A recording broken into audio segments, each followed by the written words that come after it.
Shalom a todos, Laila Tov Lekulam, bienvenidos, Baruch Hashem, para un día más de estudio del Tanaj. Bendito Hashem por permitirnos estos tiempos, por permitirnos el espacio para adentrarnos en los secretos de la Torá, en este caso en los códigos que hay ocultos en el código del Tanaj. Sí, damos gracias a Hashem y pedimos que este estudio lo sirva para la Atzlajá, para la prosperidad de todos los miembros de Israel, en especial para este grupo de estudio del Pardes Torah, en este último momento del año. Recordemos que estamos a unos días nada más de iniciar el 5784 y pues Bezrat Hashem, el deseo de todos es que el año que viene sea siempre mejor que el anterior, ¿cierto? Bueno, muy bien. Dicho esto, vamos a hacer un resumen rápido de el capítulo que vamos a estudiar hoy. ¿Listo? Hoy estamos en Shmuel Aleph, capítulo 25, Perek Kaf Hei. Bueno, un segundo. Vamos a otra vez. ¿Listo? Muy bien. Entonces estamos en el capítulo 25, Baruch Hashem, ¿cierto? Nos empieza diciendo que con el tiempo murió el profeta Shmuel. Y todo Israel procedió a juntarse, ¿cierto? Lo lloraron y lo enterraron en Ramá. Ramá era la ciudad donde vivía el profeta Shmuel. Entonces dice que David se levantó y bajó al desierto de Param. Entonces había un hombre que era muy rico, muy grande, dice así el Tanaj, que tenía muchas ovejas, tenía 3000 ovejas y 1000 cabras, y estaba muy ocupado siempre con estas tareas, ¿cierto? En Carmel. ¿Cierto? El nombre de ese adinerado era Nabal. Y tenía una esposa llamada Abigail, ¿cierto? Entonces, sobre ellos dos hace una descripción el Tanaj y nos dice que la esposa, o sea, Abigail, era buena en cuanto a discreción y hermosa en cuanto a forma.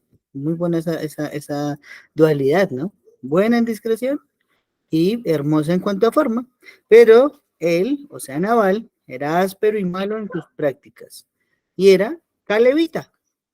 Esa palabra está interesante, calevita. Entonces nos dice que David supo que Nabal estaba esquilando sus ovejas en Carmel y entonces él envía 10 jóvenes, le envía 10 de sus muchachos para preguntarle primero cómo se encuentra y que le den un saludo, ¿cierto? Que ese saludo es lo más de raro, ese saludo que le manda a decir David, lejos de desearle éxito, salud, prosperidad, ¿cierto? Buenas, mío, Teshua, en fin, el saludo dice, tú estarás en Shalom, tu casa estará en Shalom y todo lo que posees estará en Shalom. Rarísimo un saludo así, ¿no? Muy rara vez alguien dice algo así. Bueno, vamos a ver más tarde qué significa eso. Entonces nos dice que esos 10 muchachos los encomienda David con la misión de ir ante Nabal y solicitarle ayuda, ¿cierto?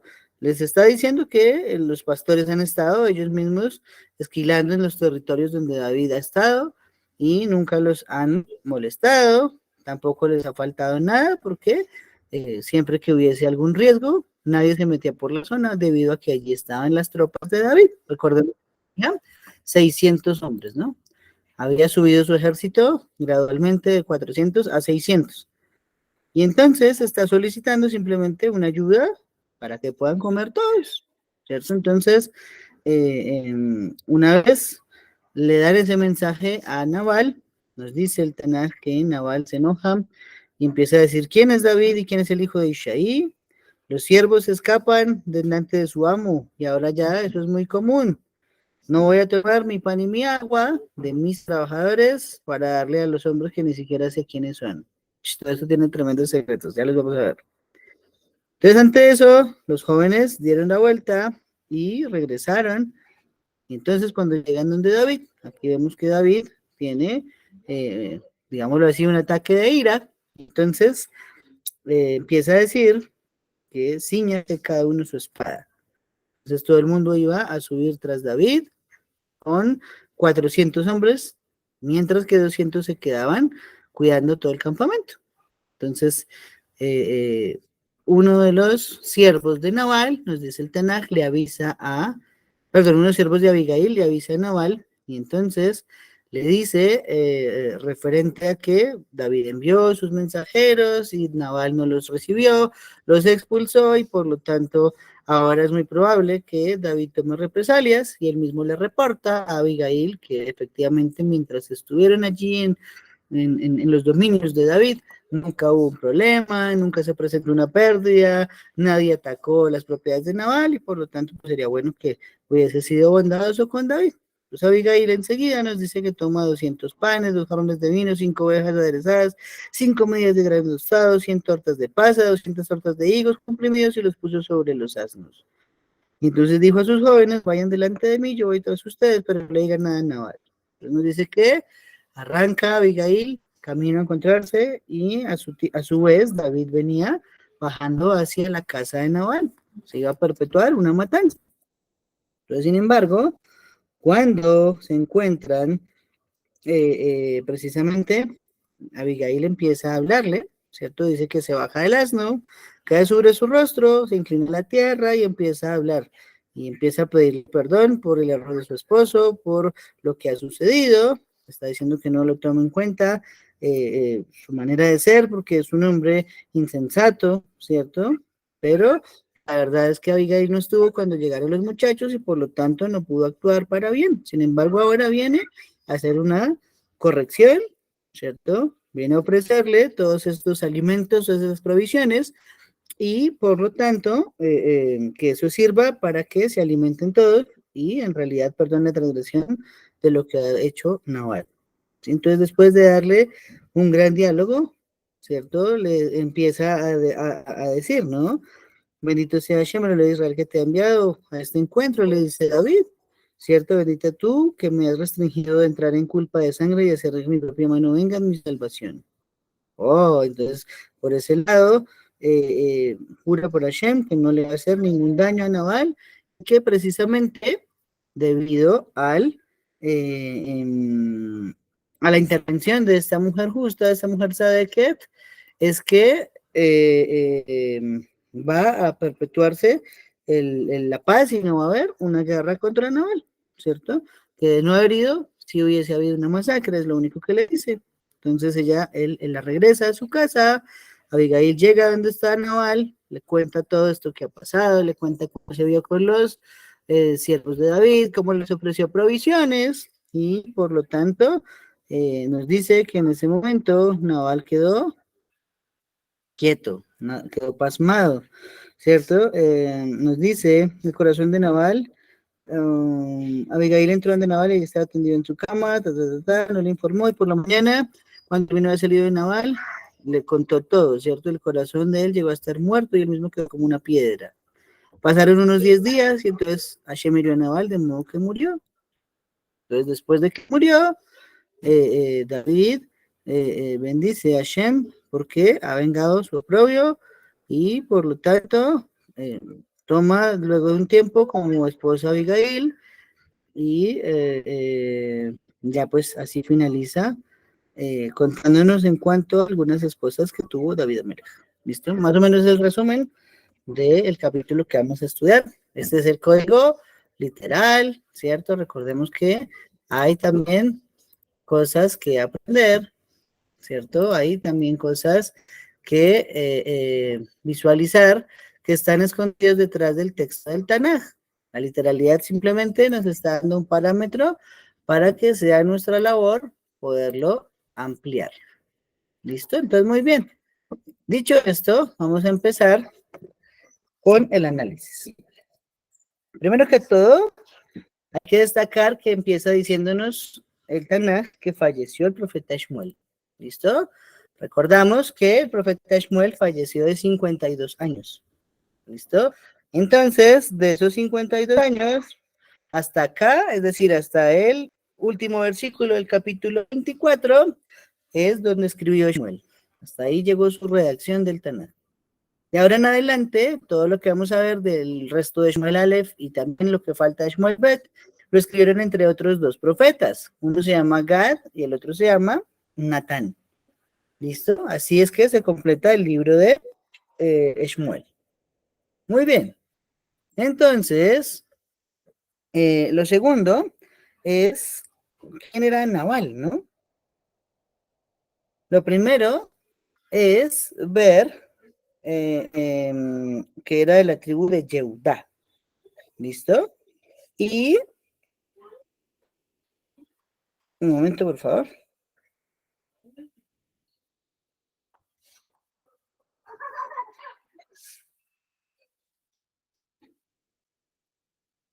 Ya, muy bien, es que ingresó algo.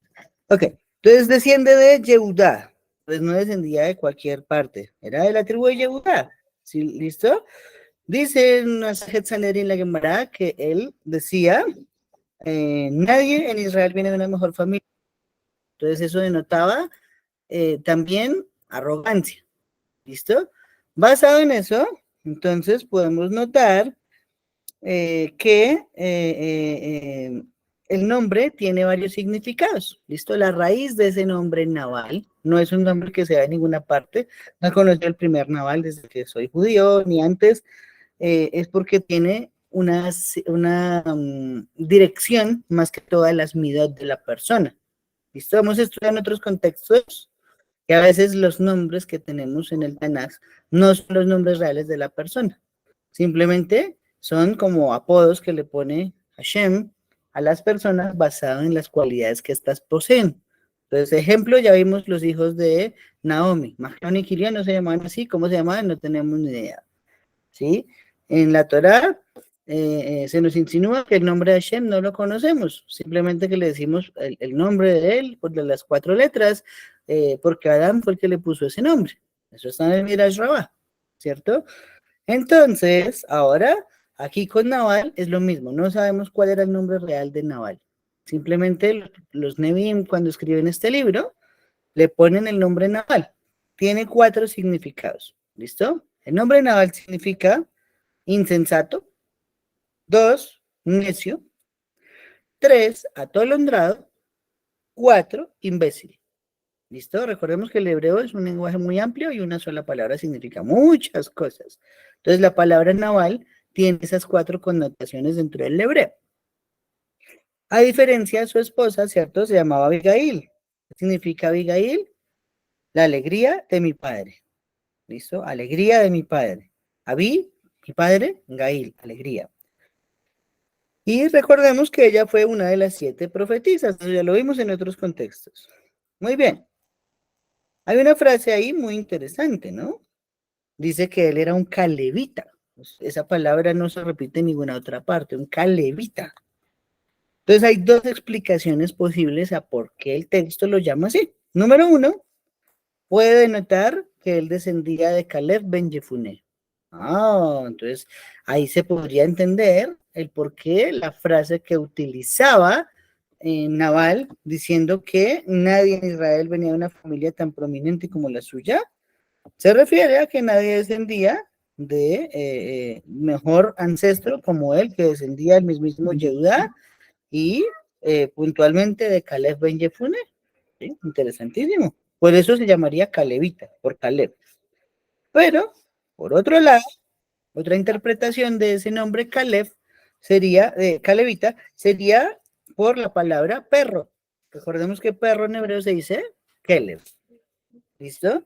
Entonces, en ese orden de ideas, que lo que no quiere decir que tenía una naturaleza maligna, que era como la de un perro, porque era tacaño y se negaba a compartir su comida con los demás.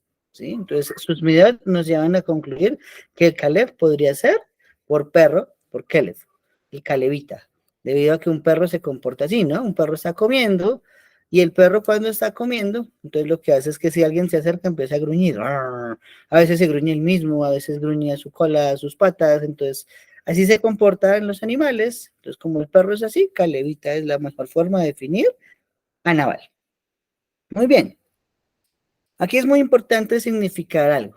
Estamos a 3 noches únicamente, ¿cierto? Miércoles, jueves, viernes, 3 noches estamos de Rosh Hashanah, hoy ya es 27 de Elul. ¿Qué significa eso? El Zohar HaKadosh nos dice que el día en que sucedió todo este episodio que acabamos de estudiar, Era el día víspera de Rosh Hashanah. ¿Sí? Es decir que, más o menos, mañana 28, que es 2 noches antes de Rosh Hashanah, fue que pasó todo esto que estamos estudiando. Estamos ubicados casi en el mismo día en el contexto del calendario. ¿Listo? Y hay una significancia muy interesante. Si nos damos cuenta, David envió 10 hombres a hablar con Nabal, de forma que lo que quería pedirle eran provisiones para celebrar Rosh Hashanah, ¿cierto?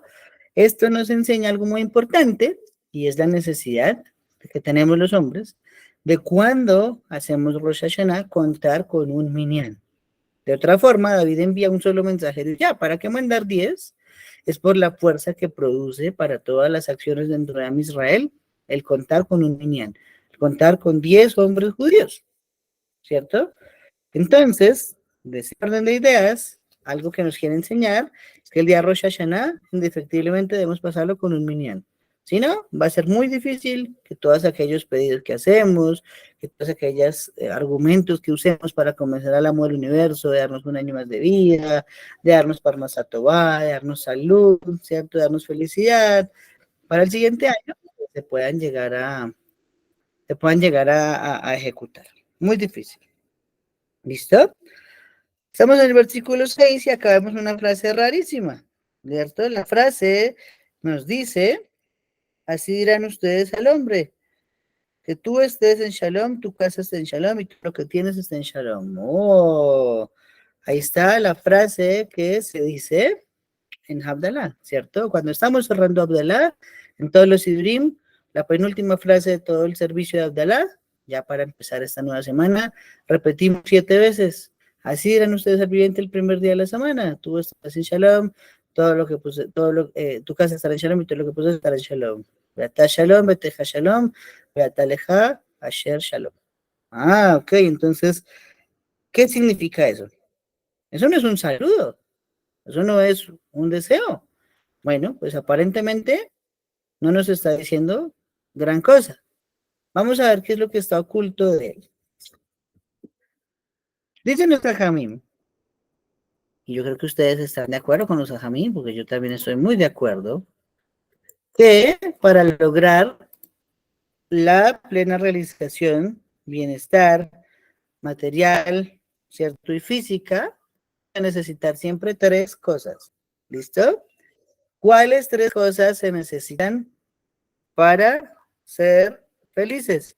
¿Alguien de ustedes quiere participar? ¿Alguien quiere decir cuáles 3 cosas requieren la vida para tener bienestar material, bienestar físico?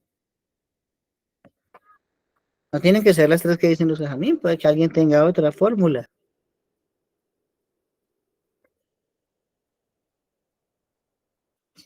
Sigue, por favor, Immanuel. Buenas noches, Manuel.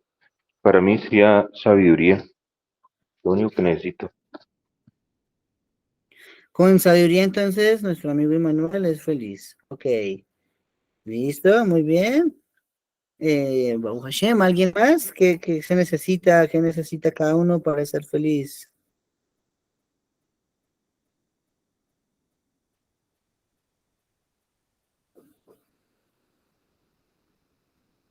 No necesitan nada, son felices ya como están. Bueno, Baruch Hashem. Esto es otro nivel de Kedushá. Bueno, pongan atención. Lo que quiere decir acá, los Ajamim, es que estas 3 cosas son las necesarias para estar tranquilos, con bienestar material y bienestar físico. Número 1, salud. Número 2, dinero. Número 3, amor. Esa famosa frase, salud, dinero y amor, tiene una base en la Torah, una base en el Tanaj, que la justifica. ¿Cómo sabemos que es así? Entonces hay 2 maneras. Número 1, por lo que implica cada uno de los shalom. Primero te está diciendo, tú estarás en shalom. Eso significa que tú estarás tranquilo, por lo tanto es porque tienes salud. Si tenemos salud, estamos mucho más tranquilos. Número 2, tu casa estará en shalom. Cuando hablamos de tu casa, siempre se está refiriendo a tu esposa, a tu pareja. Entonces el amor es fundamental para uno tener bienestar físico y material. Y número 3, todo lo que posees estará en Sharam, son las finanzas, posesiones. Entonces, de allí aprendemos, por un lado, que salud, dinero y amor son vitales para estar felices. Número 2, hay una prueba que lo enseña a la inversa, digámoslo de esa forma. ¿Listo? Porque a lo largo de la vida de David, vemos que recibió castigo en esos 3 aspectos. ¿Listo? Tuvo 3 castigos en ese aspecto. Número 1, contra la salud, él tuvo que vivir una plaga, una maguefa. Al final del libro de Shmuel Bet, vamos a encontrarnos que David hace un censo que nadie le ordenó, que se contaron, que eso se hizo un conteo mal, bueno, en fin, todo lo que sucedió alrededor de ese censo, y eso desembocó en una plaga de parte de Hashem, donde murieron 70,000 personas en una hora. 70,000 en una hora. Para que nos demos cuenta que es una pandemia de verdad, que es una enfermedad, no como ese COVID que no, eso no tiene ni historia, eso es más mentiroso que... 2, el hambre. Entonces, en los días de David hubo hambruna. Estamos hablando que es lo que afecta cuando no hay dinero. Hubo una hambruna debido a lo que pasó con los cadáveres de Shaul, que no se honró, el sepelio, lo veremos más adelante, pero hubo una hambruna en los días que duró un par de años en la época de David. Y número 3, la guerra, porque David todos los días de su vida estuvo en guerra constante. Entonces se perturbó la paz, el amor. Entonces ahí aprendemos. Si necesitamos salud, dinero, amor para estar felices, también hay una prueba en el Tanaj que nos dice que no tenerlos es lo que causa perturbación en una persona, es significado todo en la vida del rey David. Muy bien. Entonces, los mensajeros van allí donde Naval y le dicen, bueno, señor Naval, queremos que usted nos ayude con unas provisiones, ¿cierto? Dice Rashi, estaban pidiendo puntualmente para el Seder de Rosh Hashanah. Estaban pidiendo que les ayudara con los manín, con comida, en fin, ¿cierto? Y cita Rashi que nosotros debemos preocuparnos por las necesidades de los demás, como está insinuado en el mismo Tanaj. Nehemías 8:10 dice, id y comed manjares, tomad bebidas dulces y enviad porciones a los que no tienen nada preparado, porque hoy es un día santo, Hashem Elohinu, y no os entristezcáis, porque el gozo de Hashem es vuestra fortaleza.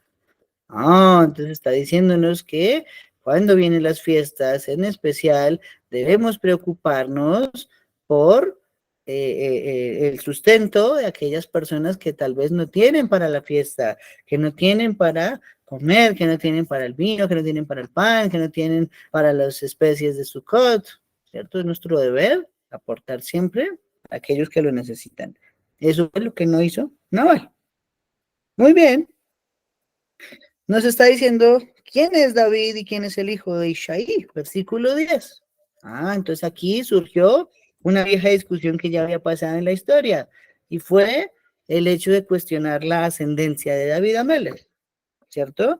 Estaba diciendo que la genealogía que venía a través de Ruth no era kasher, eso era lo que estaba diciendo Naval. ¿Quién es David y quién es Isaí? Claro, porque Isaí era hijo de Obed, Obed hijo de Boaz con Ruth. Entonces, lo que está queriendo es cuestionar si es kasher que este muchacho que ha sido ungido como rey de Israel sea rey de Israel, toda vez que su genealogía tiene una moabita. Entonces, ya estuvimos diciendo que Shmuel había escrito el libro de Ruth simplemente para demostrar que la genealogía de David era kasher y por lo tanto, entonces era digno de la realeza. Resulta que Naval desconocía precisamente que ya esa alajá había sido resuelta. Entonces, porque por eso son sus midat. Insensato, necio, atolondrado, imbécil. Ok. Rabbi Ben Haye dice que muchos de los soldados que se unieron a David eran conversos. Eran como nosotros o la mayoría de nosotros somos, ¿sí? Conversos al judaísmo. Y aquí simplemente lo que hizo Naval fue hacerle el feo a los conversos. Cuando dice, voy a dejar de darle a mis espoliadores para darle a estos que ni siquiera sé de quiénes son, de dónde son. Entonces está insinuando que está violando una mitzvah de la Torah Midoraita que es amar al converso. Entonces digamos que sí, tiene razón, no los conoce, pero si son Yehudim para todos los efectos, así sean desconocidos, ya aceptaron el yugo de la Torah y para todos los efectos son como un Yehudí de nacimiento. Por lo tanto, anoche estudiaba que cuando alguien odia a un converso, está violando 12 mitzvot de la Torah. Uno cree que es una sola, ¿no? Pero son 12 mitzvot diferentes. Entonces, aquí entro en otra transgresión diferente ya, Naval. No solamente es no querer compartir, sino que ahora le está haciendo el feo a los ayudantes de David, que son conversos. Ok. Aprendemos algo muy importante para identificar que era el día de Rosh Hashanah. ¿Cómo sabemos que sí es cierto que era el día de Rosh Hashanah? Una de las pruebas es que el versículo 18 nos dice que Abigail tomó panes redondos. ¿Listo? Panes redondos, tortas redondas de higo, y eso es como el pan de Rosh Hashanah. Recordemos que los panes de Rosh Hashanah son redondos, no son como las halot normales de cada Shabbat ni las fiestas. Estos son redondos porque quiere significar el ciclo del calendario. Vuelve y empieza un ciclo nuevo, ¿cierto? Y entonces en ese orden de ideas aparece ahí esta mujer Sadeket.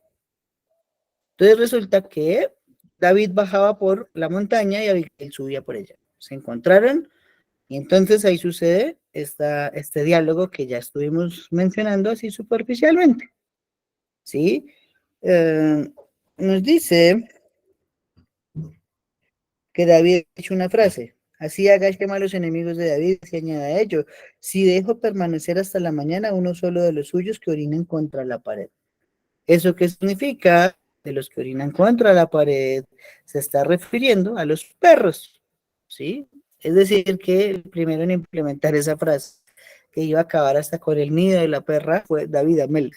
Iba a ir a matar incluso a los perros que guardaban la casa de Nabal. ¿Cómo sabemos que son los perros? Pues porque son los que acostumbran a orinar las paredes, ¿sí? No hay otro animal que acostumbre a hacer eso, los perros. Ok,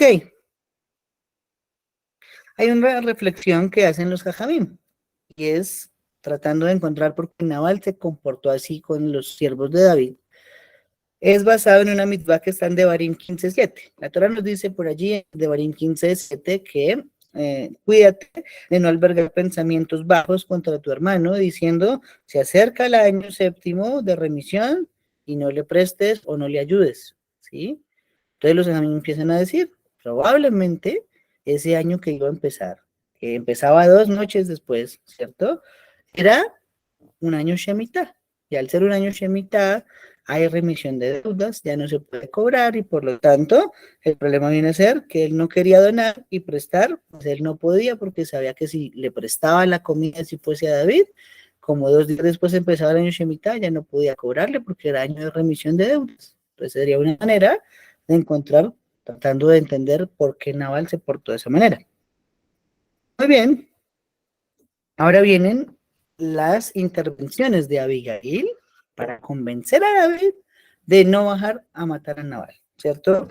¿Qué hizo Abigail? Empieza a razonar con él, ¿cierto? Y recordemos que Abigail fue una de las 7 profetisas de Israel, de forma pues que la Nebuá hablaba a través de ella, el espíritu de profecía, y tenía mucha lógica siempre en todo lo que le dijo.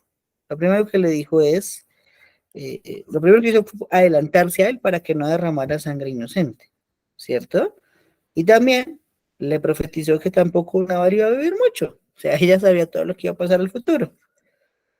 Entonces, en el versículo 28 le está insinuando eh, Abigail a David, perdona por favor la transgresión de tu esclava, porque Hashem sin falta hará de mi señor una casa duradera, porque las guerras de Hashem no son lo que mi señor está peleando, y en cuanto a la maldad, no se hallará en ti durante todos tus días. Oh, miren esa profecía que está diciendo Abigail sobre David. No se hallará maldad en ti durante todos tus días. Eso significa, señor David, usted está destinado a la grandeza, a ser rey de Israel, a ser de lo más imponente que era en la historia de la nación. De manera pues que usted no puede manchar su historial con una masacre. Y en este caso la masacre iba a ser movida más por el ego herido de David, que en realidad porque fue de kasher hacerlo. ¿Sí? David hubiese hecho una masacre y no tenía cómo justificarla, más que un arrebato de ira porque no le quisieron ayudar. ¿Estuvo mal que Nabal no le ayudara? Sí. ¿Pero técnicamente Nabal hizo algo malo? Técnicamente no. Eso nos enseña que no siempre lo que es el marco de la ley está correcto. Naval nunca actuó por fuera de la ley, simplemente actuó según la ley y esas acciones no estuvieron bien de todas maneras y llevó a su muerte. Pero por otro lado, David iba a actuar por fuera de la ley porque él no tenía permitido alzar la mano contra otro Yehudí y menos víspera de Rosh Hashanah, ¿cierto? Entonces aquí vemos una oportuna intervención de Abigail para evitar el derramamiento de sangre inocente y que después tuviera una mancha del reinado de David y por tanto esa unción que le ha hecho Shmuel no hubiera valido para algo importante. Muy bien. Una observación adicional que hace la Gemara sobre esto de por qué no pudo salir a la guerra, ¿cierto? Y Hashem intervino a través de Abigail para frenarlo, es por una ley que tienen los reyes. Masejet Sanedrín, página 20a, nos dice que un monarca solo puede salir a la guerra con permiso del Gran Sanedrín, luego de que se ha consultado el Urim Betumim. Entonces aquí tenemos un problema grande, que uno nos dice que David haya consultado a Hashem si lo que iba a hacer, lo podía hacer. Dos, que el Sanedrín no estaba al lado de él, el Sanedrín estaba al lado de Shaul. Por lo tanto, para todos los efectos de emprender una guerra como monarca de Israel, no podía por muchos factores, no era rey todavía, no consultó a Hashem, el Sanedrín no estaba de su lado, así que en realidad estaba cometiendo una injusticia al ir a matar a Nabal y a todos sus servidores. ¿Listo? Muy bien. Ahora bien, referente a esas acciones, ¿cierto? Le sigue diciendo a Abigail en el versículo 31, si tú hubieras hecho esto, entonces después tú nunca hubieras podido abrir tu boca para reprobar a nadie en las generaciones futuras por el derramamiento de sangre. David, ¿con qué cara iba a presentarse ante alguien en un juicio por derramamiento de sangre cuando mismo había cometido una masacre? O sea, muy inteligente la intervención de Abigail. Y ahí aprendemos esa voz femenina que en algunas ocasiones es muy oportuna para evitar que uno cometa una arbitrariedad. Sí, es muy importante, Baruch Hashem.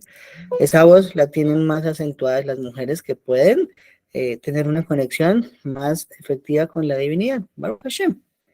Muy bien. Ahora bien,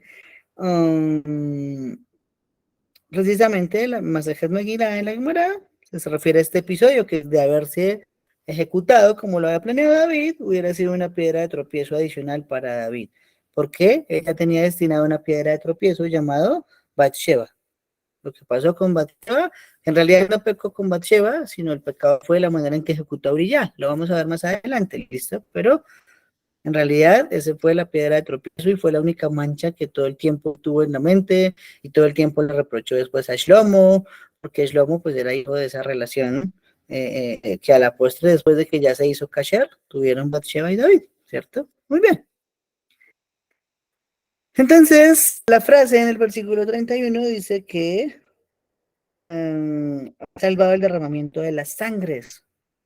Las sangres. Entonces esa frase está como mal conjugada en español, bueno, en nuestra lengua no tiene sentido. Las sangres, como así, bueno, se está refiriendo a dos sangres que intervinieron acá para lo que iba a suceder. El número uno es la sangre de Nabal. Fue salvado David de derramarla injustamente. Dos, es la sangre de la unidad de Abigail. ¿Por qué?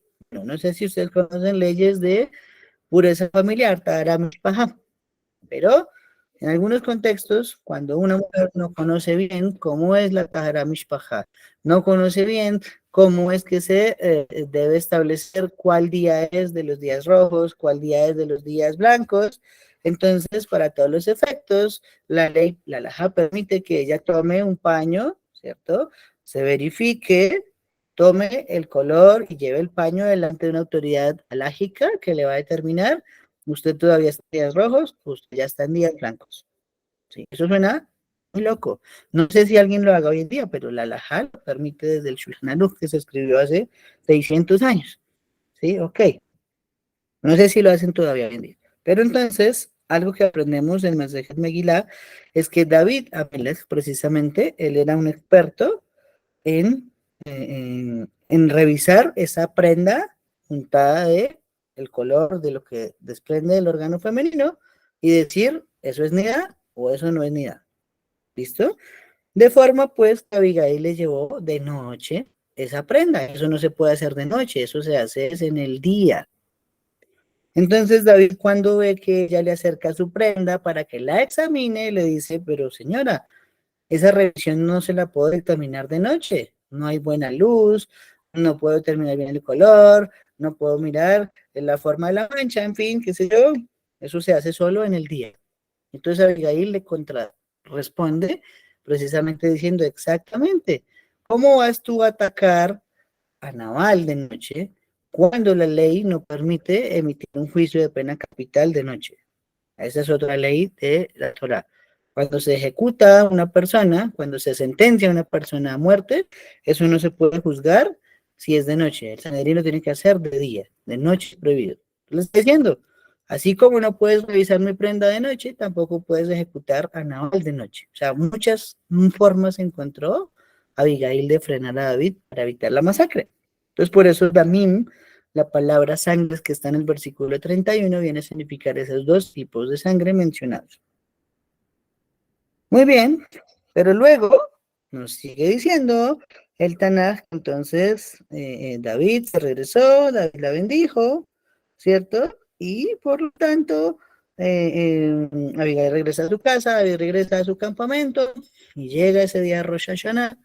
Y el día de Rosh Hashanah ella le revela entonces en la mañana todo a Nabal, ¿sí? Le dice todo lo que hizo y en ese momento nos cuenta el Tanaj que el corazón de él llegó a estar muerto dentro de él y él mismo quedó como una piedra. Oh, entonces parece ser, ¿no? Ahí tenemos el primer coma de la historia. Bueno, parece ser que eso fue lo que le sucedió. Pero esa es también la reacción cuando hay una noticia de alto impacto, ¿sí? Hay maneras de dar noticias de alto impacto. Entonces, por ejemplo, hemos visto en la Torá Moshe Rabbeinu cuando tenía que decirle a Aarón que iba a fallecer. ¿Cómo nos dice la Torá que él empezó a decirlo? Bueno, en realidad lo dice el Midrash Rabbah. Nos dice el Midrash Rabbah que él empieza a decirle, Aarón, tú sabes que la vida no es eterna, ¿cierto? Tú sabes que tenemos que un día devolver el alma al Creador, porque Él es el dueño de la vida, ¿cierto? Tú sabes que estamos en este mundo de paso, o sea, le insinuó tantas veces que al final, pues, Aarón entendió que había llegado el momento de fallecer. Entonces fue una manera decente de decírsela, ¿sí? Fue una manera decente en la cual propiamente el alma de Aarón no se iba a salir de la conmoción que le produciera una noticia de alto impacto. Viceversa, tenemos a Shaul. Cuando Shaul da la noticia a Elí, el Cohen Gadol, de que sus hijos murieron en la guerra y el arca de Hashem fue tomada por los Philistines, se la suelta de una. O sea, él le dice, ay, señor, hubo una desgracia, las cosas no salieron bien. No, le dice, sí, mire, sus hijos murieron y el arca fue robada. Conclusión, pues que Elí se va de para atrás, se desnuca y se muere. Eso ya lo estuvimos viendo, ¿cierto? Entonces la manera en que uno da una mala noticia es importante. Nunca es bueno dar malas noticias, pero si un día somos portadores de malas noticias, tratemos de decirlo lo más suave que podamos. Abigail también se lo soltó de una a Nabal, y pues esa noticia de alto impacto lo dejó en coma, lo dejó mal. Ok. Una observación especial es que nos dice el versículo 35, que cuando David la está despidiendo, esto se me olvidó decirlo, le dice, sube en shalom a tu casa, ve que he escuchado tu voz para tener consideración a tu persona. Y entonces acá no se sabe quién fue el que dijo esa frase, la dijo David, la dijo Abigail, los jajam discutieron, y la Gemara concluye que en realidad lo dijo fue Abigail. Y más o menos lo que le estaba insinuando a David es que una vez falleciera Nabal, esperara el tiempo adecuado y pudiera tomarla como esposa. Es decir, que Abigail le insinuó que se casara con ella, ¿cierto? Y eso es lo que hace una mujer. Una mujer normalmente, dicen los jajamim, mientras está conversando también sostiene el uso. O sea, Mientras hace una cosa, ya está pensando en la siguiente, ya está pensando en otra, tienen esa capacidad de hacer muchas cosas a la vez. Asimismo, Abigail, mientras estaba diciéndole, cálmese ahí, no mate a este, espere un momento, después se casa conmigo, todo eso le quiso insinuar con las palabras que hemos estudiado en este capítulo, ¿sí? Entonces no solamente fue a salvar a Nabal, sino le propuso matrimonio a David de forma indirecta. ¿Listo? Luego después, pues ya David espera el tiempo apropiado. Otra observación muy importante es que nos dice que 10 días después falleció Nabal. Ah, entonces esa es otra prueba, ya para que no quede ninguna duda de que todo sucedió en el día de Rosh Hashanah. ¿Cuál es la prueba? 10 días después murió, porque 10 días después de Rosh Hashanah cae Yom Kippur, precisamente las dos próximas festividades importantes en nuestro calendario. Este Shabbat Rosh Hashanah, 10 días después, Yom Kippurim. Por lo tanto, eso significa que todavía las acciones de nosotros son revisadas. No solamente estos días que queda para que Hashem se retire del mundo. Recordemos que el rey está en el campo, está aquí, está evaluándonos, está mirándonos y va a partir, aquí se acaba antes de Rosh Hashanah, ya no demora ni este, ya vio todo lo que tenía que ver para dar un juicio a cada uno este año. Pero todavía queda un trabajo que hacer, porque si bien el día de Rosh Hashanah se da el decreto, solamente hasta el día de Yom Kippur el decreto se firma, ¿sí? Si no tiene la firma del rey, no vale. Si acá en Colombia está un edicto que dice que lo sacó el presidente de la República y no tiene la firma del presidente, ese edicto no sirve, no es correcto, no está autorizado, no está legalizado. Entonces, si bien Akash Baruj va a emitir un juicio, él espera 10 días más para vernos, ya desde el lugar de su morada, y por lo tanto el día 10, Yom Kippur, sellamos, y por eso decimos que Mahati Matoa, que tengas un buen sello, una buena sellada. Ah, entonces eso significa que no termina el trabajo de aquí a Rosh Hashanah, sino sigue 10 días más. Esos 10 días los tuvo Naval para hacer Teshuvah, para arrepentirse de sus actos, para reparar lo que hizo con David, y no reaccionó. Se quedó pasmado, se quedó tan herido con su ego que al final lo que hizo fue que el día de Yom Kippur, su alma salió de este mundo ahora sí. Entonces, que eso no nos vaya a pasar a nosotros. Entonces, 10 días esperando a Hashem si hacía algo. Sin embargo, otros dicen, no, también estuvo 10 días debido a que cuando llegaron esos 10 del Minyan a la casa de él a pedir ayuda con la comida, él les atendió a ellos, por lo menos a ellos sí los atendió y les dio a cada uno su comida. Es decir, que 10 comidas, 10 días más le prolongaron la vida después de Rosh Hashanah. Muy bien, yo les dije que tenía que ver mucho con Rosh Hashanah esta clase de hoy. Ahora bien, esta es una pregunta. ¿Cuánto tiempo, cierto, se demoró David para tomar a Abigail como esposa después de que falleció Nabal? ¿Quién lo sabe? ¿Quién lo ha estudiado? ¿Qué dice la ley referente a una mujer viuda o divorciada? ¿Cuánto tiempo debe esperar para casarse? ¿Cuánto tiempo debe esperar un hombre para casarse después de enviudar o de divorciarse?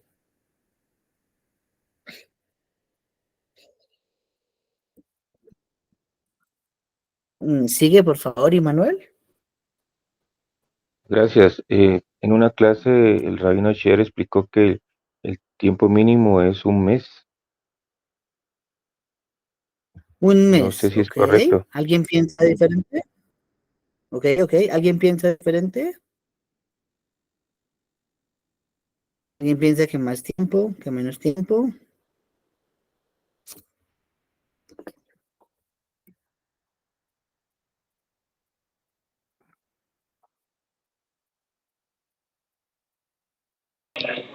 Me No. parece que eran como 10 días o 15 días después, no me acuerdo, o qué días que murió, estuvo Naval enfermo y apenas murió. Pues, no sé, me creo que fue como 10 nada más, no sé qué. Ok, entonces tenemos dos opiniones. Tenemos un mes y otra opinión que nos dice 10 días. ¿Alguien tiene alguna tercera opinión? O bueno, ¿cuánto esperaría usted como mujer para casarse otra vez? ¿Cierto? Ah, entonces esperaría a alguien como mujer para casarse otra vez, como hombre para casarse otra vez. Eso tiene muchas maneras de verse, pero tenemos que irnos al marco de la ley porque sí hay un concepto general para eso. ¿Listo? La respuesta es 3 meses. ¿Listo? 3 meses es lo que delimita la ley para que una mujer se pueda volver a casar, bien sea después de divorciarse o bien sea después de enviudar. ¿Cuál es el motivo? El motivo es un posible embarazo, ¿sí? No sea que se divorcie del uno o enviude del uno, ¿cierto? Y resulte embarazada después de que ya se divorció. Entonces, si se casa muy rápido, vamos a tener un problema que no sabemos quién es el papá de ese bebé, si el esposo uno o el esposo dos.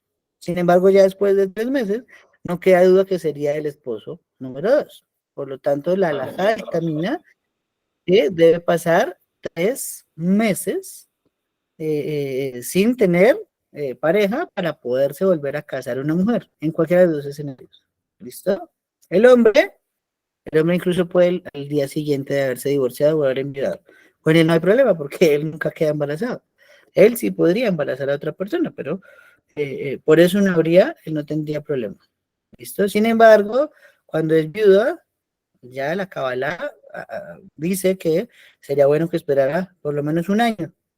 ¿Por qué? Porque digamos que parte del alma de ese difunto esposo de la mujer está todavía en ella. Y un año después, cuando se haga el Kadish de duelo por el año de fallecimiento para la elevación del alma, entonces el alma sale de este mundo y sale también de ella y ella queda apta para casarse con otro hombre sin problemas. Miren que hay una escenificación de eso en la serie de Shtisel. No sé si la han visto. Y creo que ya no está en Netflix esa serie. En la serie Shtisel, en la primera temporada, el protagonista que se llamaba Kiva quería casarse con una señora, pero la señora había tenido 2 maridos. Entonces hay un momento en una escena que él se sienta como soñando y se encuentra con los 2 maridos de la mujer que le dicen que por qué se quiere casar con ella. O sea, hay un problema ahí de Kabbalah bravo y por eso se sugiere que una viuda y se muere un año completo. Pero técnicamente después de 3 meses ya lo podría hacer. ¿Listo? Muy bien. En estos minutos, a ver, hay alguien que levantó la mano. No, no alcancé a ver. Y Manuel, sigue, por favor.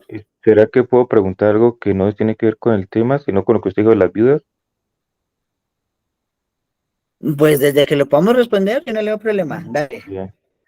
Eh, Alguna vez escuché que es muy peligroso casarse con una viuda porque las almas del marido pueden enfermar o matar al nuevo esposo y también al revés. ¿Sí es Sí, cierto en Kabbalah tiene eso? que ver tiene que ver un poquito con lo que te acabo de decir. Eso sucede mientras el primer año de fallecido el esposo de una mujer. ¿Sí? ¿Por qué? Porque precisamente el alma todavía se supone que está por allí, no sé si es en este mundo o en el otro mundo, pero está impregnado todavía en la mujer, debido a las relaciones íntimas que tenían.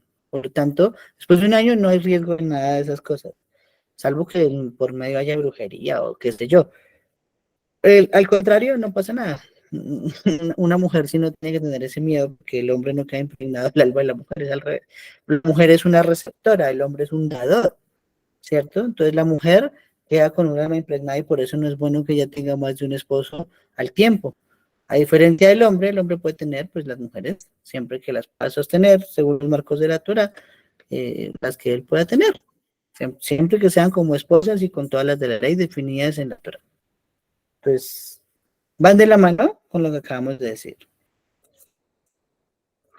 Gracias, Manuel. Bueno, no sé si alguien tiene alguna otra pregunta antes de despedirnos, es que no alcanzamos el siguiente capítulo porque está bien interesante y nos extenderíamos ya mucho. Entonces, más bien, el próximo, que ya será el año entrante, el próximo martes estudiaríamos 26, 27 y 28. Vamos a estudiar 3 capítulos de Tanaj y serán buenas historias, Baruch Hashem.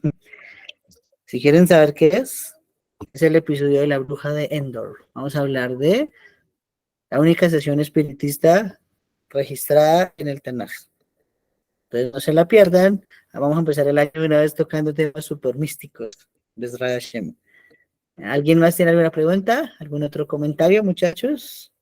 Muchachas.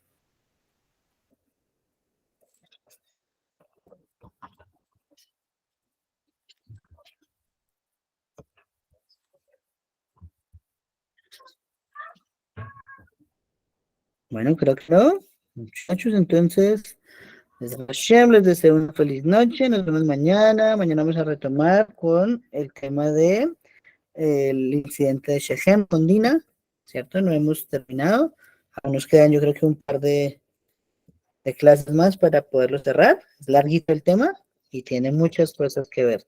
Entonces, Hashem, les deseo a todos una feliz noche, Laila Top, y nos vemos mañana. Shalom, amigos.